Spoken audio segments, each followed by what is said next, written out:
तुम्हारे गर्भ से अवतीर्ण होकर के मेरा यश बढ़ावेंगे और ब्रह्म ज्ञान उपदेश करके तुम्हारे हृदय की अहंकारमयी ग्रंथि का छेदन करेंगे।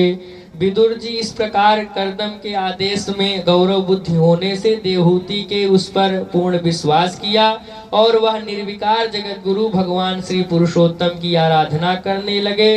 इस प्रकार आराधना करते हुए वह उन्होंने कहा, ब्रह्म हुआ त्वया में पस्ताता कल्पिता निर्विलेत्र।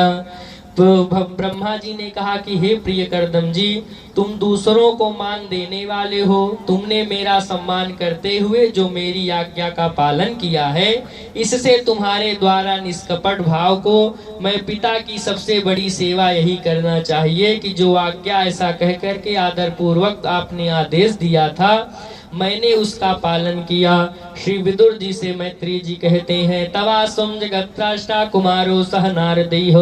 श्री मैत्रेय जी ने कहा कि हे विदुर जी, जगत की सृष्टि करने वाले ब्रह्मा जी उन दोनों को इस प्रकार आश्वासन दे करके नारद और शनकादिकों के साथ हंस पर चढ़ करके ब्रह्मलोक को चले गए।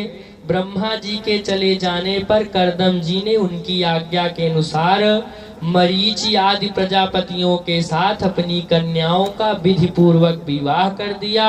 उन्होंने अपनी कला नाम की कन्या मरीचि को, अनसुईया को, अत्रि को, श्रद्धा अंगिरा को और हविर्ष पुलस्त को समर्पित की। पुलाह को उन अनुरूप गति नाम की कन्या दी। क्रतु के साथ साध्वी क्रिया का विवाह किया। भृगु जी को ख्याति, वशिष्ठ जी को अरुंधति समर्पित की। अथर्वा ऋषि को शांति नाम की कन्या दी, जिससे यज्ञ कर्म का विस्तार किया गया।